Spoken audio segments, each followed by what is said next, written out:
Europe 1. Le vrai faux, bonjour Géraldine Wassner. Bonjour Patrick, bonjour à tous. Et le gouvernement qui menace de taxer les contrats courts. La ministre du Travail l'a répété hier sur notre antenne, l'idée de faire payer un malus aux entreprises qui abusent des contrats précaires fait son chemin. Les branches ont jusqu'à la fin de l'année pour trouver une solution, sinon l'État pourrait intervenir, prévient Muriel Pénicaud. J'ai vu des usines avec 50% d'intérim, mais on marche sur la tête. D'ailleurs, je ne sais pas comment on fait la qualité. Mais en plus, pour les salariés, ça veut dire qu'ils sont condamnés à cette précarité. Aujourd'hui, il y a un système qui finalement encourage la précarité. Il y a des usines avec 50% d'intérim, vrai ou faux? Alors ça existe, c'est vrai, et une poignée d'entreprises ont été condamnées pour cela.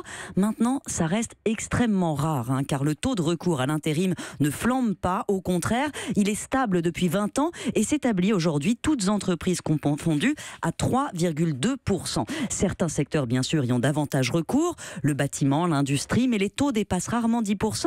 Et ça s'explique, l'intérim est un contrat d'ajustement, mais différent du CDD. On recherche un savoir-faire précis dans des secteurs soumis à l'incertitude, des carnets de commandes qui ont perdu beaucoup d'emplois. Ça reste dans l'industrie la principale filière de recrutement. La majorité des entrées dans le métier se font par intérim. D'où la relative tolérance dont bénéficient depuis longtemps les entreprises qui possiblement en abusent et l'inquiétude des autres face au projet du gouvernement pour embaucher en CDI. C'est une reprise durable qu'elles attendent. Ce bonus-malus viserait surtout les recours abusifs au CDD qui sont plus nombreux. Bien sûr, leur poids dans l'emploi reste stable, c'est 10% de tous les contrats, mais leur nombre a explosé parce qu'on les fragmente. Les contrats signés sont de plus en plus courts, la moitié font moins de 5 jours. Certaines branches comme l'habillement, l'hôtellerie-restauration, les services sociaux ont des taux de recours au CDD qui peuvent approcher 20% et le système les y encourage. Le CDD d'usage qu'on peut renouveler à l'infini avec la même personne sans payer de prime de précarité dans une trentaine de secteurs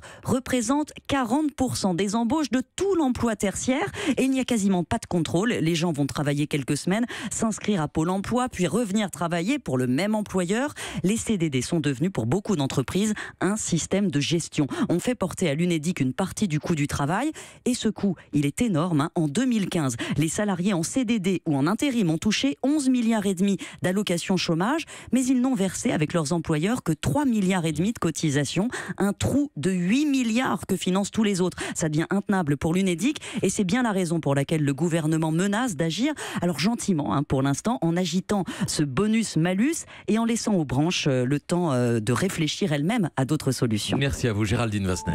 Europe.